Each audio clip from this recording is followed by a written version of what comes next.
Continuar esta mañana con la parábola de la semilla de mostaza y de la levadura. Vamos a hacer lo mismo que hicimos con la parábola del trigo y de la cizaña y de la red. Las vamos a ver juntas porque también tienen básicamente la misma enseñanza. Fue una manera distinta de abordar el tema de parte de Jesús, pero finalmente las dos parábolas enseñan lo mismo. Ok, bueno, dice así que, como les decía, a partir de la segunda parábola, Jesús comienza diciendo: el rey de los cielos es semejante a. Y con esta expresión, Jesús nos quiere decir que Él nos va a revelar más cosas acerca de cómo se manifestaría el reino de los cielos entre el tiempo de la primera venida de Cristo y su segunda venida.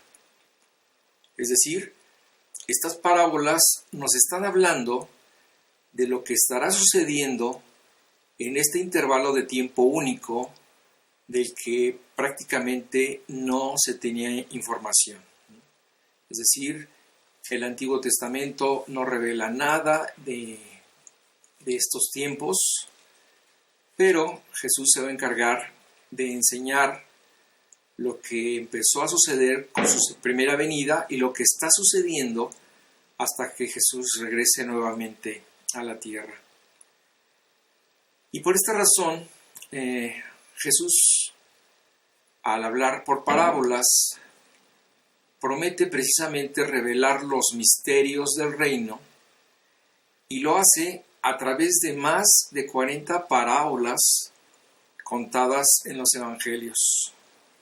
Nosotros estamos viendo solamente 7 de ellas, pero en realidad a lo largo de los evangelios hay muchas más. Por eso leemos en Mateo 13:11, cuando Jesús dijo: Él respondió: porque a vosotros os es dado saber los misterios de los cielos, mas a ellos no les es dado. Es decir, aquí Jesús está diciendo precisamente esto que les dije, que Él revelaría misterios del reino de los cielos a través de las parábolas que Él iba a enseñar. Bueno, al estudiar las parábolas del trigo y de la red, hemos descubierto el final de la historia. Es decir, hemos entendido cómo va a terminar todo.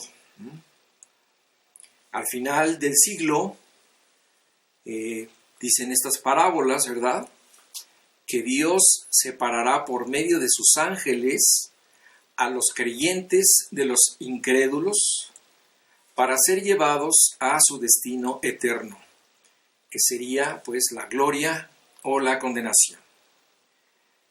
Ahora vamos a seguir viendo más cosas que están reveladas en estas parábolas y que, como les dije, están sucediendo en este inter de tiempo.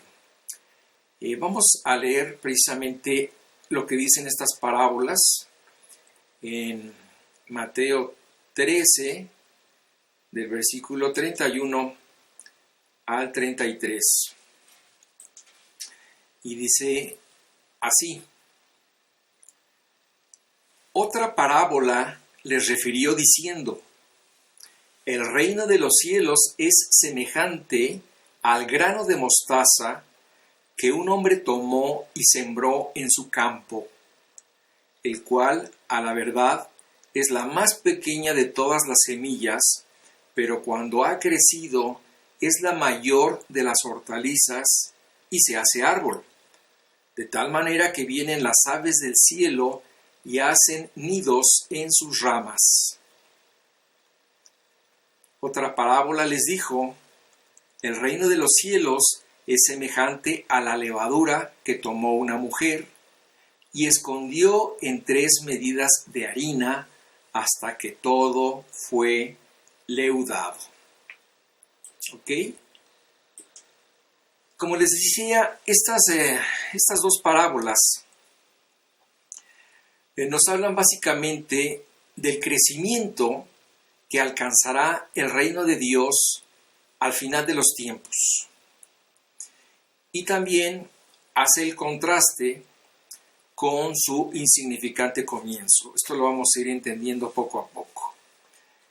El crecimiento de este reino, pues, se describe aquí como el de la semilla de mostaza o como el efecto que la levadura tiene en la harina.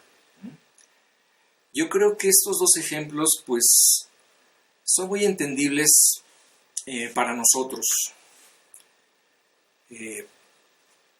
Todos, por ejemplo, hemos tenido alguna planta en casa y podemos ser testigos de cómo es su crecimiento lento, pero seguro, ¿verdad? O también podemos ver cómo de una masa sin sabor ni forma puede salir un delicioso pastel hecho en casa. Entonces, básicamente, estas son las imágenes que Jesús está plantando en los oyentes para darles la siguiente enseñanza espiritual: el comienzo.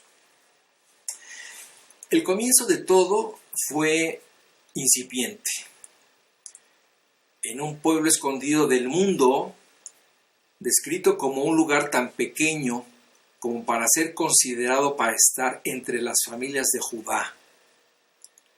De allí, de Belén, salió el que sería el Señor de Israel, cuyos orígenes vienen desde la eternidad, como nos dice el profeta Miqueas.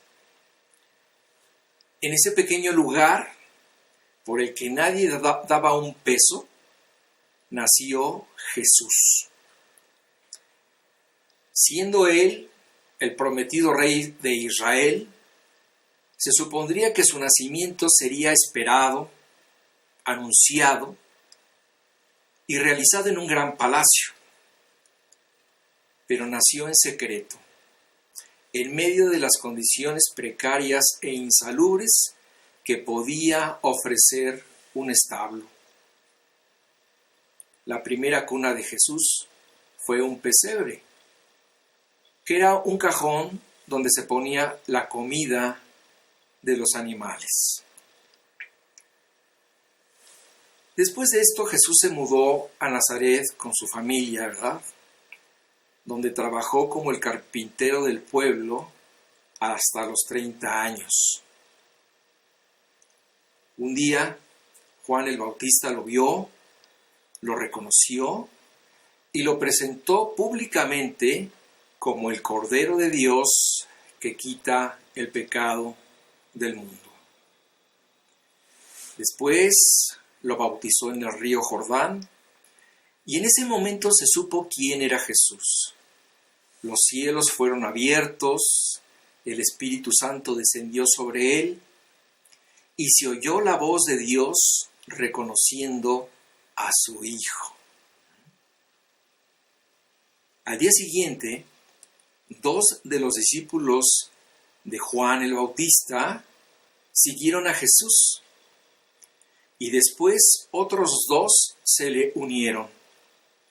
Y así comenzó todo. Tiempo después, Jesús ya tenía un grupo de 12 discípulos a los que llamó apóstoles. Más adelante, la Biblia nos habla de 70 seguidores. Y al final de su ministerio, de poco más de 3 años, Jesús llegó a tener 120 discípulos. Bueno, como todos sabemos, Cristo después fue crucificado, ¿verdad? Y al tercer día resucitó, y a partir de ese momento, se apareció varias veces a muchas personas durante 40 días antes de ir al cielo. 10 días después, durante la fiesta de Pentecostés, la Biblia nos relata que los apóstoles, estando reunidos, ¿verdad?, recibieron el don del Espíritu Santo. Y todos, a partir de ese momento, comenzaron a ser parte del asombroso crecimiento de esta semilla y de la expansión de esta levadura. El crecimiento.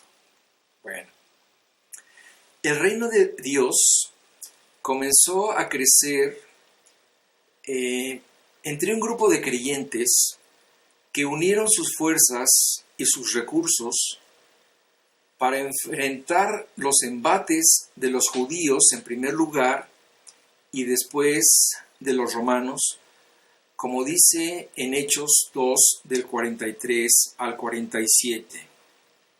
Dice así: y sobrevino temor a toda persona, y muchas maravillas y señales eran hechas por los apóstoles. Todos los que habían creído estaban juntos y tenían en común todas las cosas, y vendían sus propiedades y sus bienes, y los repartían a todos según la necesidad de cada uno. Y perseverando unánimes cada día en el templo, y partiendo el pan en las casas, comían juntos con alegría y sencillez de corazón, alabando a Dios y teniendo favor con todo el pueblo. Y el Señor añadía cada día a la iglesia los que habían de ser salvos. Entonces aquí vemos cómo el Señor, como Dios, cada día iba añadiendo a la iglesia a cierto grupo de personas.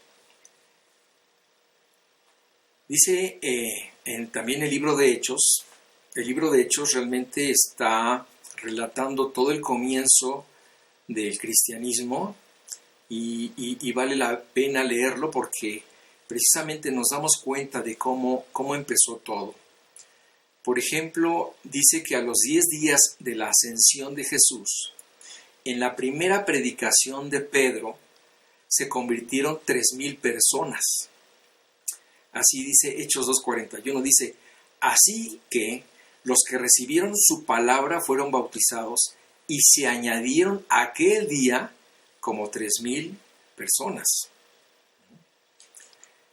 Unos días después, dice en Hechos 4:4, pero muchos de los que habían oído la palabra creyeron y el número de los varones eran como 5,000. Es decir, en esta segunda predicación se convirtieron 5,000 personas más, sin incluir las mujeres o los niños que pudieron haber estado presentes. Bueno, la resistencia. Al ver que el trigo crecía, al ver que la red era echada, al ver cómo sucedían estas cosas, la cizaña comenzó a crecer también. Lo primero que hicieron los detractores fue tratar de desacreditar a los discípulos de Jesús, cuestionando su autoridad y sus enseñanzas, de la misma forma como lo habían hecho con el mismo Jesús.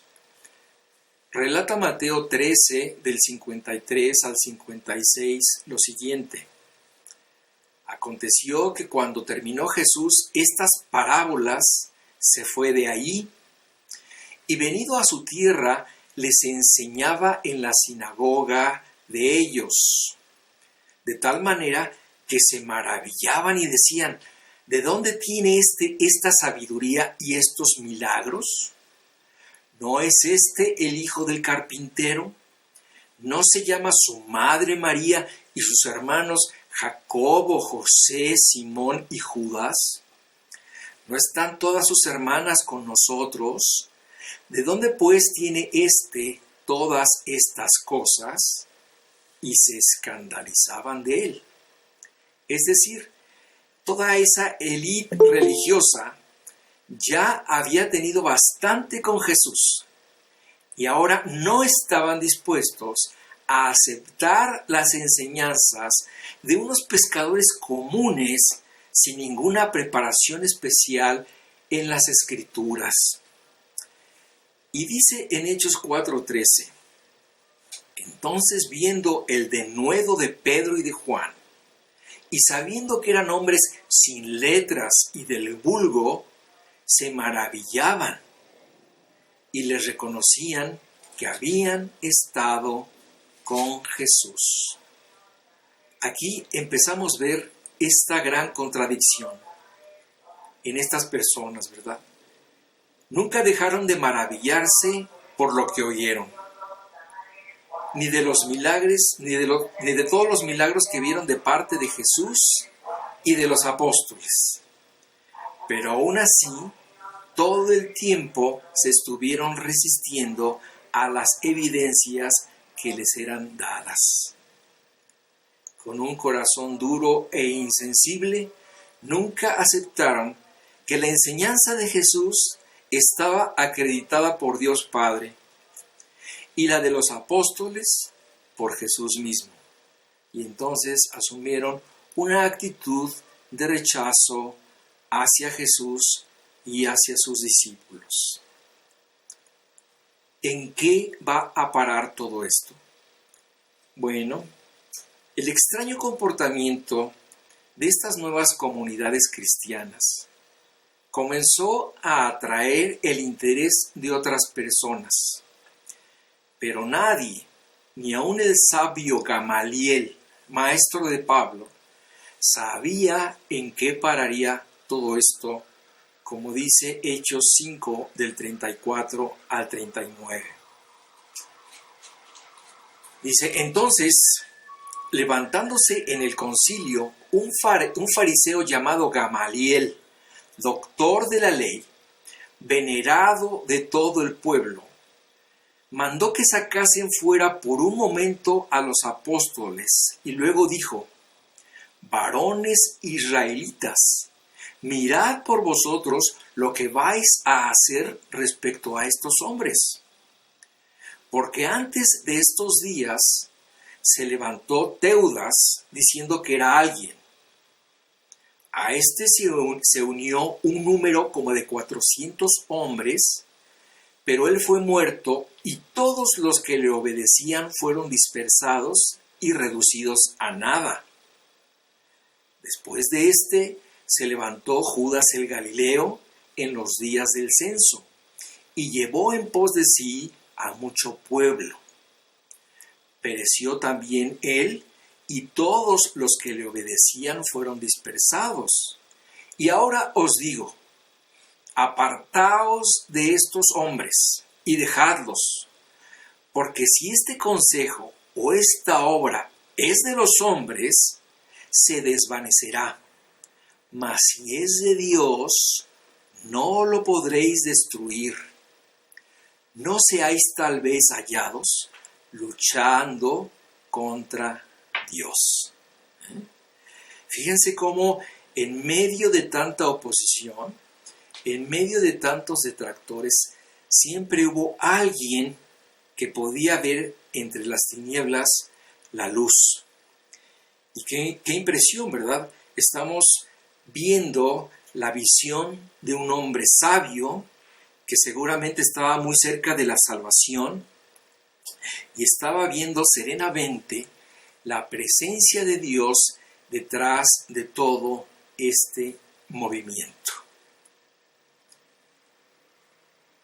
Un crecimiento explosivo.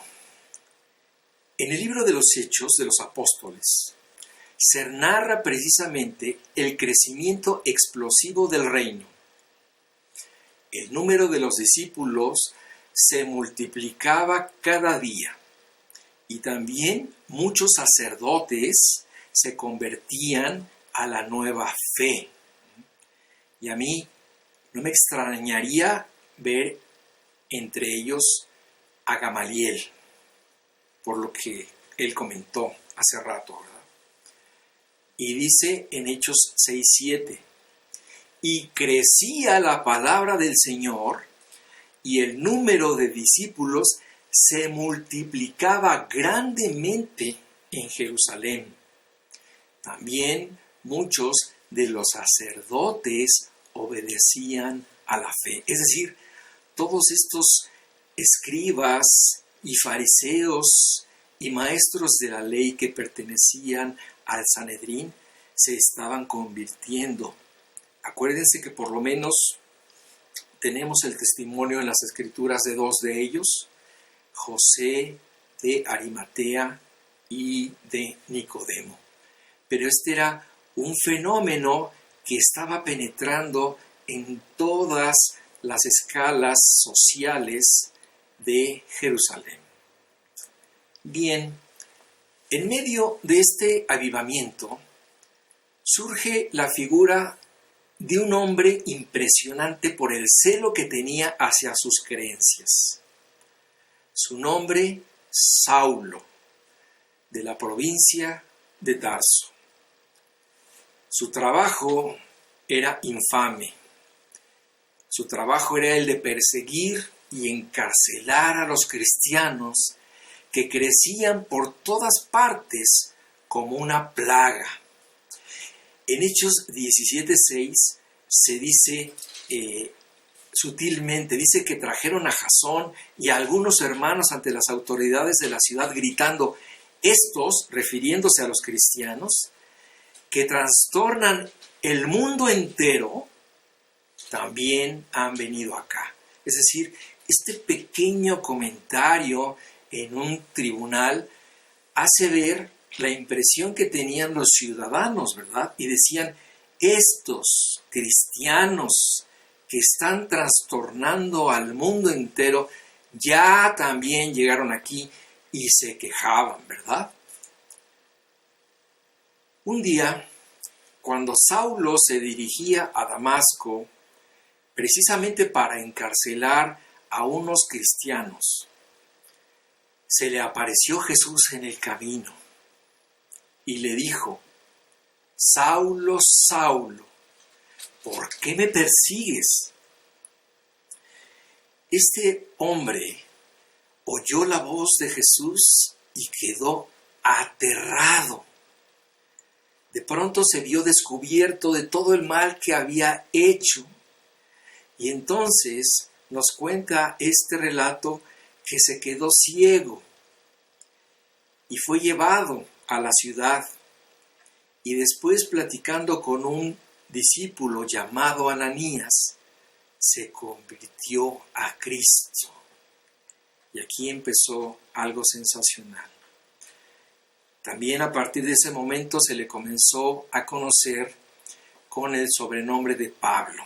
Ese Pablo, ¿verdad?, es aquel escritor de casi una tercera parte del Nuevo Testamento.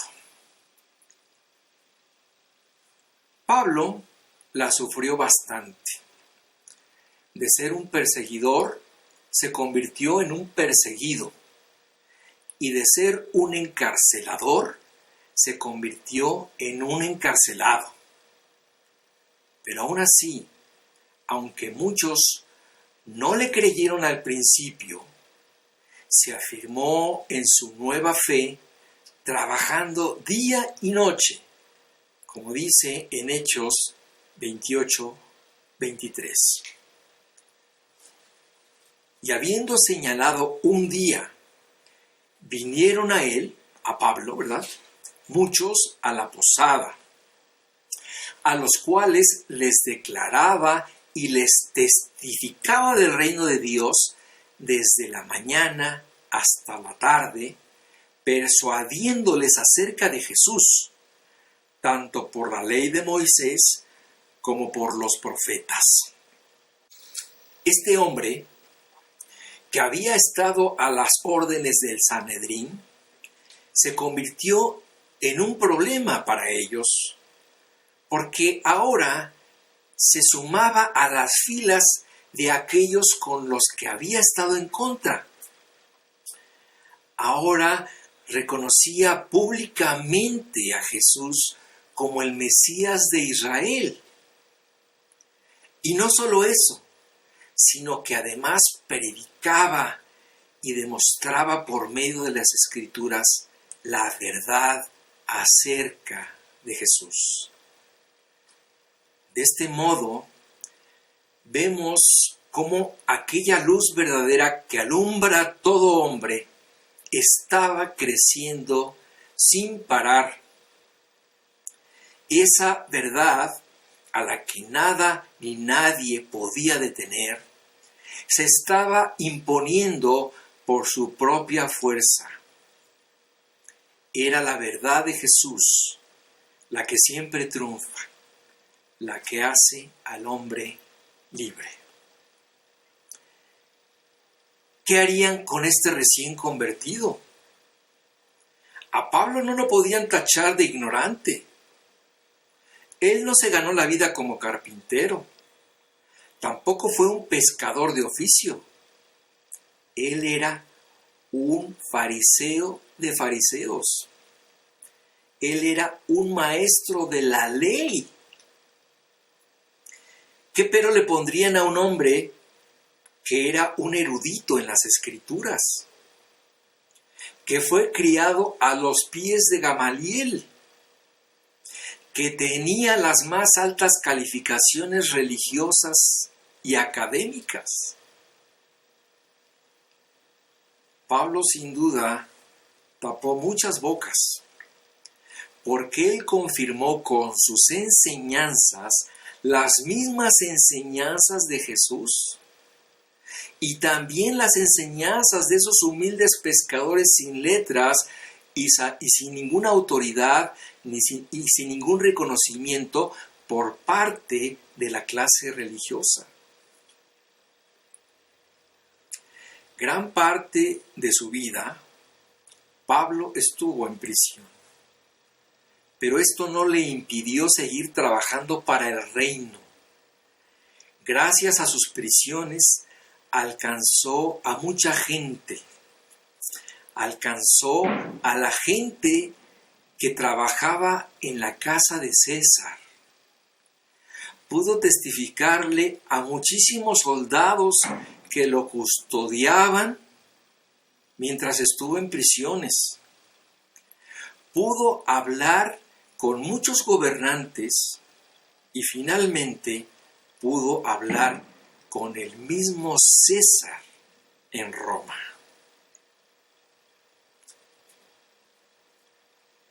En estas parábolas, Jesús precisamente estaba queriendo ilustrar cómo sería el crecimiento del reino en el mundo y a través de los tiempos. Dios prometió que algo que comenzó como una semilla de mostaza, que es tan pequeña como un granito de amaranto. Alguna vez, si ustedes han comido una alegría, ¿verdad? Esta alegría que está unida con piloncillo, son muchos granitos. Bueno, la semilla de mostaza es como ese pequeño granito de amaranto que nos comemos en estas fiestas, ¿verdad? Bueno, precisamente Dios prometió que esta semilla poco a poco iría creciendo como un árbol o como la levadura que se echa en 3 porciones de harina y leuda toda la masa. Así comenzó todo y así ha sido hasta ahora. La semilla y la levadura se han abierto camino entre los corazones de todos los hombres sin distinciones, y su efecto se ha visto en la vida transformada de todo aquel que ha sido tocado por ellas. El Evangelio afectó todo. Esta semilla y esta levadura entró hasta la parte más delicada y a la vez más oscura de la vida de las personas.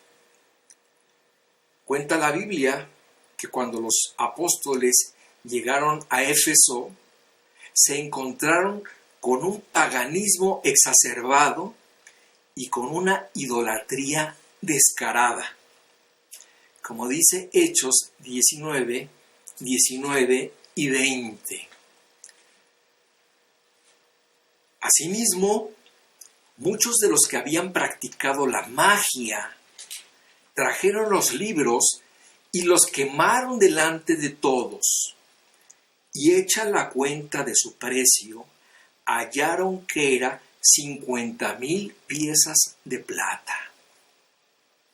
Así crecía y prevalecía poderosamente la palabra del Señor, nos dice Lucas. Y en Hechos 19, del 23 al 26, dice así: Hubo por aquel tiempo un disturbio no pequeño acerca del camino, es decir, de los cristianos, así se les dijo alguna vez, los seguidores del camino. Bueno, hubo un disturbio acerca del camino, porque un platero llamado Demetrio, que hacía de plata templecillos de Diana era la diosa de los efesios, dice, daba no poca ganancia a los artífices, a los cuales, reunidos con los obreros del mismo oficio, dijo: varones, sabéis que de este oficio obtenemos nuestra riqueza, pero veis y oís que este Pablo, no solamente en Éfeso, sino en casi toda Asia, ha apartado a muchas gentes con persuasión, diciendo que no son dioses los que se hacen con las manos. Hoy en día, algunos se han creído eso de que de estos temas no hay que hablar con la gente. Y con este pretexto, muchos callan por temor a sufrir un descolón. Pero yo creo que es muy importante darle luz a quien navega en tinieblas, porque sabemos que a la par de la luz, las tinieblas crecen. Y en ese tiempo, como en el que vivimos hoy, la cizaña del engaño religioso y de lo esotérico han crecido demasiado y tienen a mucha gente engañada. La oposición. Como hemos visto, las cosas estaban cambiando muy rápido y se estaban afectando muchos intereses. Por esta razón, los ataques en contra de esta nueva fe no se hicieron esperar. Y a partir del año 64, Nerón comenzó a ver a los cristianos con muy malos ojos.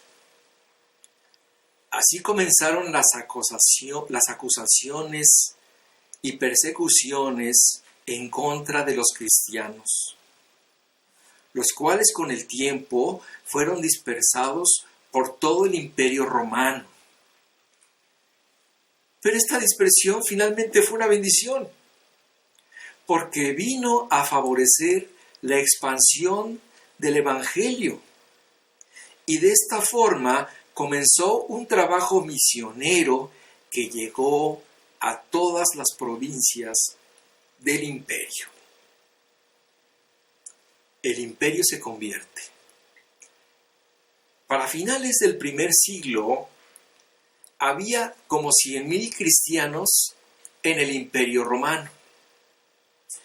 Y ya para comienzos del siglo IV, el 10% del Imperio Romano ya eran cristianos. Esto es unos 5 millones de personas.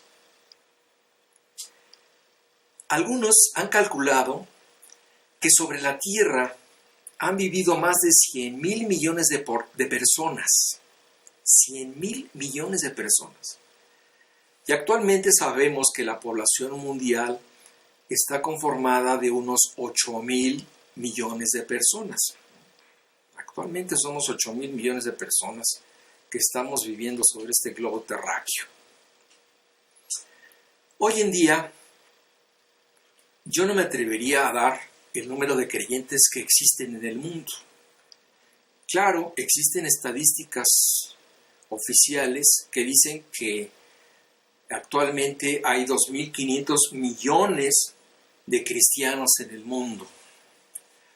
Yo no sé, yo sé que solamente Dios conoce el número exacto, pero pues quién sabe cuántos verdaderos creyentes existen en el mundo. Luego las estadísticas son tendenciosas y dan por cristianos a muchos que no lo son. Bueno, tiempos de oscuridad. Es verdad que el reino de Dios vivió tiempos difíciles donde fue velada su luz. Hubo muchos años de estancamiento. Pero siempre en medio de la oscuridad existieron creyentes que proclamaron el verdadero mensaje de salvación y que a pesar de todo, pues ha llegado a nuestros días. La victoria final. Juan nos dio una revelación impresionante para los tiempos finales. Él se encontraba en la isla de Patmos, ¿verdad? En medio de la visión que Dios le dio acerca de los tiempos finales y que él escribió en el libro de Apocalipsis, ¿verdad? Y nos cuenta lo que vio. Dice que entre ángeles, seres vivientes y ancianos, vio a millones de millones en el cielo. Fíjate cómo dice Apocalipsis 5:11. Está hablando Juan y dice: y miré y oí la voz de muchos ángeles alrededor del trono y de los seres vivientes y de los ancianos, y su número era millones de millones. ¡Wow! No dice cuántos eran ángeles, ¿verdad? No dice cuántos eran ancianos, no dice cuántos eran. Sin embargo, pues esta cantidad que él da de lo que vio es impresionante. Yo creo que simplemente con toda la cantidad de abortos que se han practicado a lo largo de la historia, ya se juntarían bastantes personas en el cielo. Espero que el día en que estemos todos reunidos por allá por primera vez podamos ver a muchos, ¿verdad? Y sobre todo a muchos conocidos. Pero pues esto también es una de esas sorpresas que Dios nos tiene reservadas para el cielo. Bueno, como ya vimos, todo empezó con Jesús, con una persona. Luego se convirtieron más, ¿verdad? Y se hizo una manada pequeña.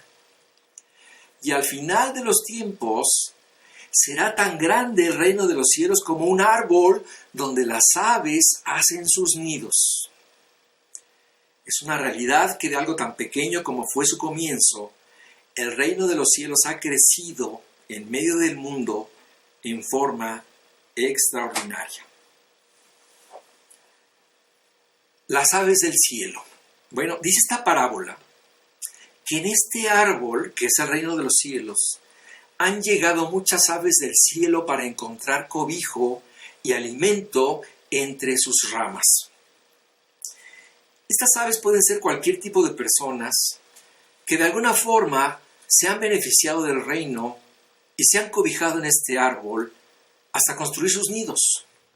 Desde entonces, todo lugar a donde ha llegado el verdadero cristianismo se ha beneficiado por medio de los valores que esta fe ha podido compartir.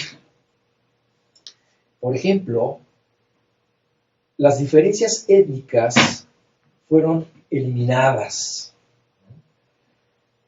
Es decir, este fue uno de los valores por el que los cristianos lucharon: eliminar las diferencias raciales. También la figura de la mujer fue revalorada y se le dio su lugar como coheredera de la gracia de Dios. El cuidado por los pobres, débiles y desvalidos se aplicó y fueron incorporados a la fe sin distinciones. También se pensó en las viudas, en los ancianos y en los niños que hasta ese entonces vivían en completo desamparo. Se pugnó por la libertad de los esclavos. Se luchó para erradicar las herejías y la idolatría.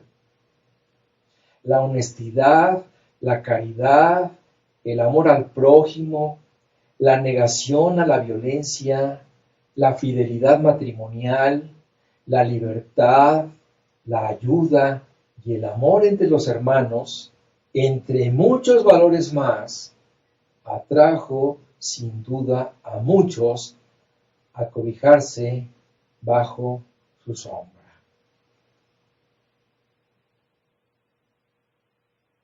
Un día le preguntaron a Jesús, ¿cuándo vendría el reino de Dios?